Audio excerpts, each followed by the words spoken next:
Hiram Ulysses Grant was born in Point Pleasant, Ohio on April 27, 1822. At a family gathering several weeks after his birth, Ulysses was drawn from ballots placed in a hat. Wanting to honor his father-in-law, the baby was declared to be Hiram Ulysses, though he would always refer to him as Ulysses. Grant's great-grandfather fought in the French and Indian War, and his grandfather Noah served in the American Revolution at Bunker Hill. At the age of 5, young Grant began his formal education. Grant's father wrote to Congressman Thomas L. Hammer requesting that he nominate Ulysses to the United States Military Academy at West Point, New York. When a spot opened in March 1839, Hammer nominated the 16-year-old Grant. He mistakenly wrote down Ulysses S. Grant, which became his adopted name.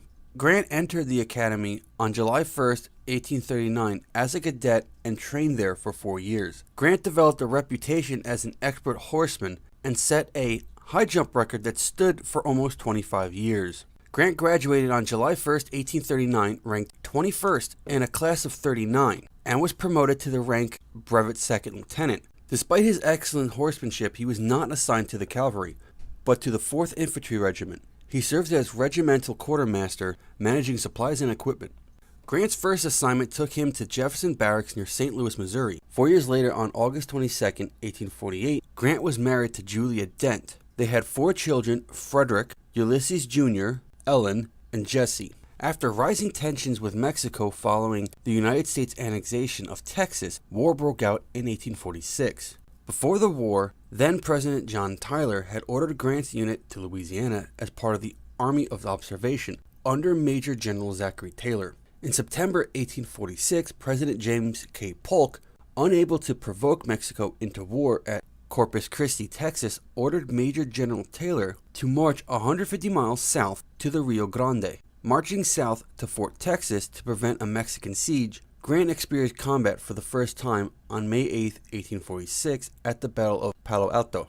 Grant led a cavalry charge at the Battle of Reseca de la Palma, demonstrating his ability at Monterrey by carrying a dispatch through sniper-lined streets while hanging off the side of his horse, keeping the animal between him and the enemy. Grant's unit, under a new army led by Major General Winfield Scott, traveled by sea and landed at Veracruz and advanced towards Mexico City. The army met the Mexican forces at the Battle of Molino del Rey and Chapultepec outside Mexico City. On September 14, 1847, Scott's army marched into the city, and the Mexicans ceded the vast territory, including California, to the U.S. on February 2, 1848. Grant's first post-war assignments took him and Julia to Detroit, Michigan, and then to Sackett's Harbor, New York. In 1852, Grant was ordered to the Pacific Northwest, traveling the New York-Panama oceanic route. Julia, who was 8 months pregnant, did not accompany him. In Panama, an outbreak of cholera among his fellow travelers caused 150 fatalities. In August, Grant arrived in San Francisco, California, and his next assignment sent him north to Vancouver Barracks in the Oregon Territory. To supplement a military salary which was inadequate to support his family, Grant tried and failed at several business ventures.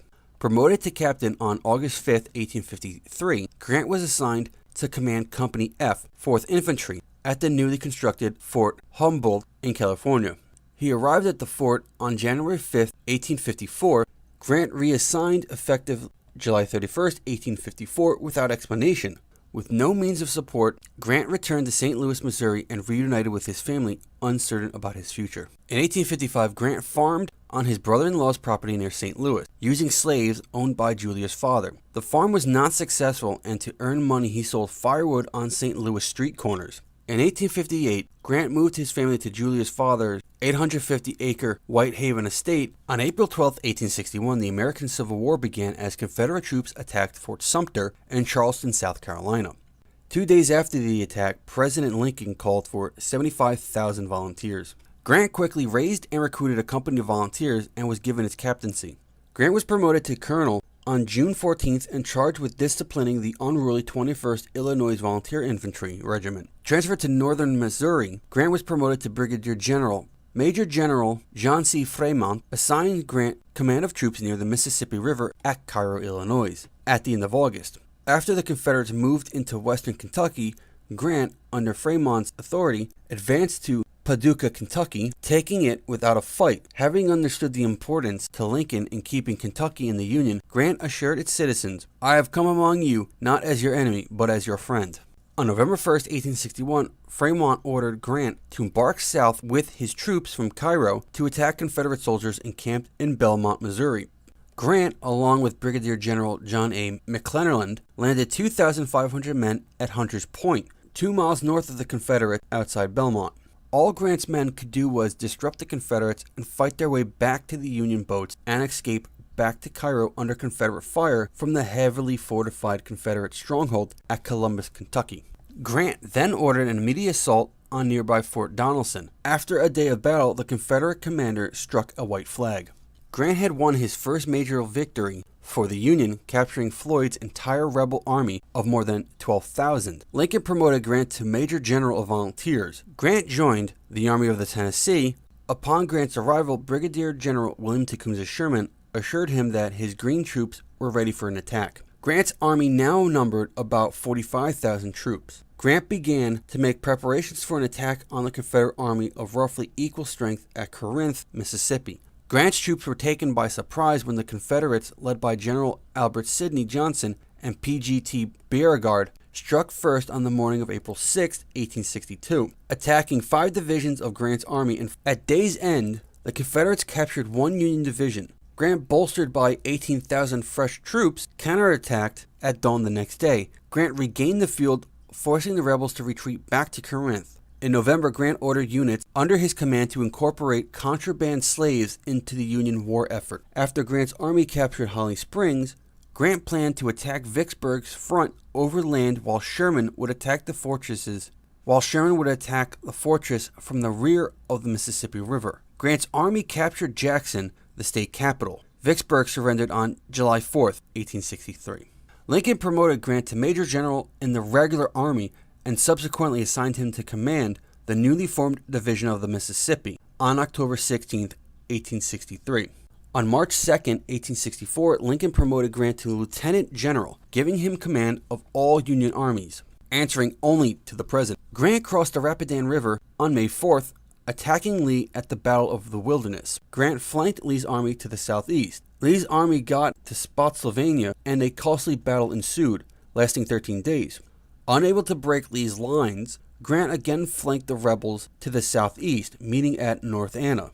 The Confederates had the defensive advantage, and Grant maneuvered his army to Cold Harbor, but Lee's men were again able to entrench against the Union assault. Undetected by Lee, Grant pulled out of Cold Harbor and moved his army south of the James River, freed Butler from the Bermuda Hundred, and advanced towards Petersburg. In late March 1865, Grant's forces finally took Petersburg, then captured Richmond that April. Lee and his army surrendered to Grant at Appomattox Courthouse on April 9, 1865. On April 26, Johnston's army surrendered to Sherman. On May 26, Kirby Smith's Western Army surrendered and the American Civil War was over.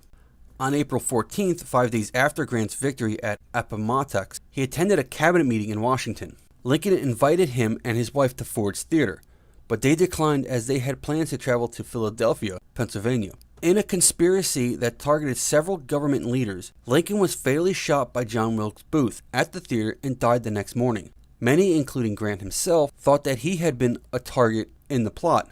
Attending Lincoln's funeral on April 19th, Grant stood alone and wept openly. Regarding the new president, Andrew Johnson, Grant told Julia that he dreaded the man. He dreaded the change in administrations. On July 25, 1866, Congress promoted Grant to the newly created rank of General of the Armies of the United States. Grant ran for the presidency and won the election, receiving an electoral college landslide. Grant, at the age of 46, became the youngest president on record. His election was a triumph of principles that included sound money, efficient government, and the restoration of the southern reconstructed states. On March 4, 1869, Grant was sworn in as the 18th President of the United States. Grant began to limit the use of troops to avoid the impression that he was acting as a military dictator.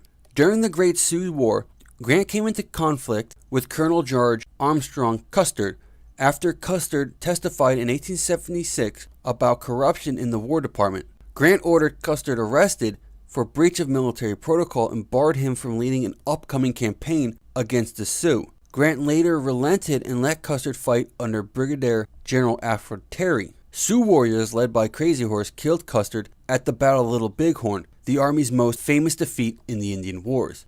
Custer's death shocked the nation, leading Congress to appropriate funds for more troops, 2 more western forts, and barred Aboriginals from purchasing weapons. In spite of Grant's efforts, over 200 battles were fought with the Aboriginals during his presidency. Grant attempted to annex the Dominican Republic, an independent nation unable to pay its debt. On June 30, 1870, the Senate rejected the treaties. Unwilling to admit defeat, Grant convinced Congress to send a commission, including Frederick Douglass, to investigate. Although the commission approved Grant's call for annexation in its findings, the Senate remained opposed, and Grant was forced to abandon further efforts. Grant was sworn in for his second term on March 4, 1873.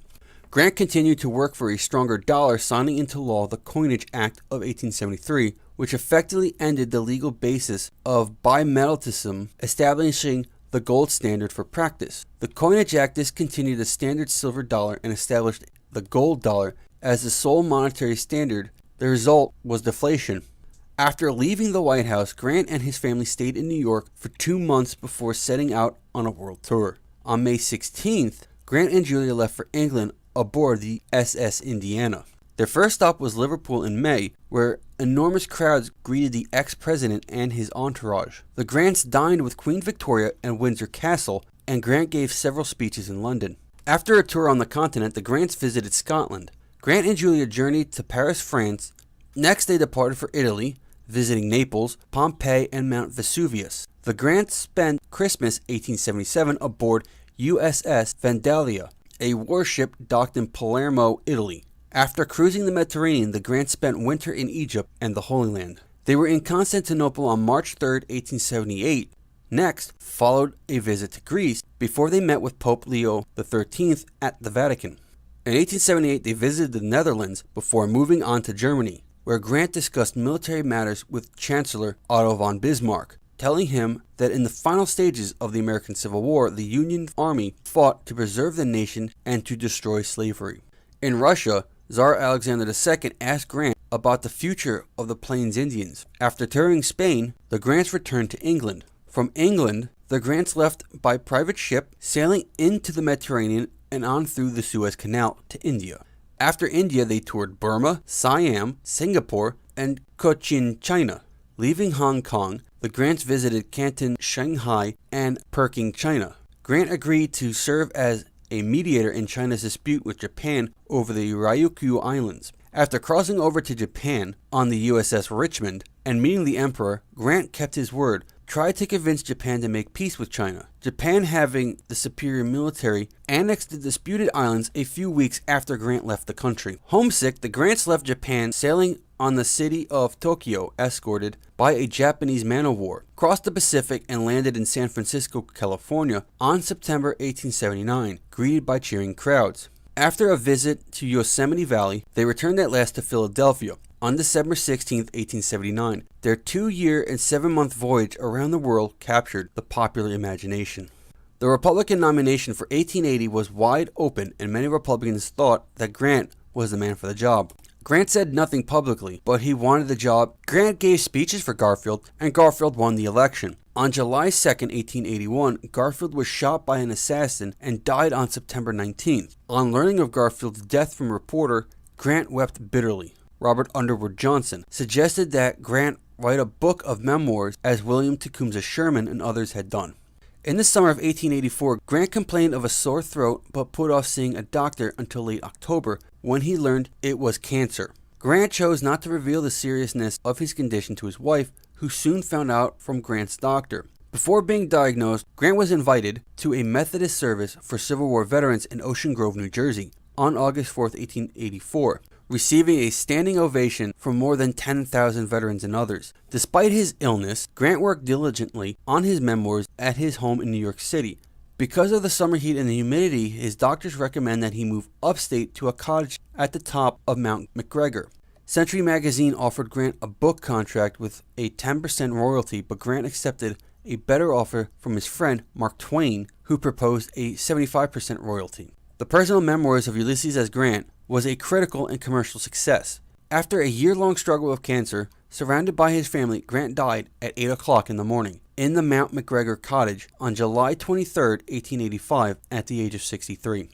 General Sheridan, then commanding general of the army, ordered a day-long tribute to Grant on all military posts, and President Grover Cleveland ordered a 30-day nationwide period of mourning. After private services, the honor guard placed Grant's body on a special funeral train, which traveled to West Point and New York City. 250,000 people viewed it in the 2 days before the funeral. Tens of thousands of men, many of them veterans from the Grand Army of the Republic, marched with Grant's casket, drawn by 24 horses, to Riverside Park in the Morningside Heights neighborhood of Upper Manhattan. His pallbearers included Union generals William Tecumseh Sherman and Philip Sheridan, Confederate generals Simon Bolivar Buckner and Joseph E. Johnson, Admiral David Dixon Porter, and Senator John A. Logan.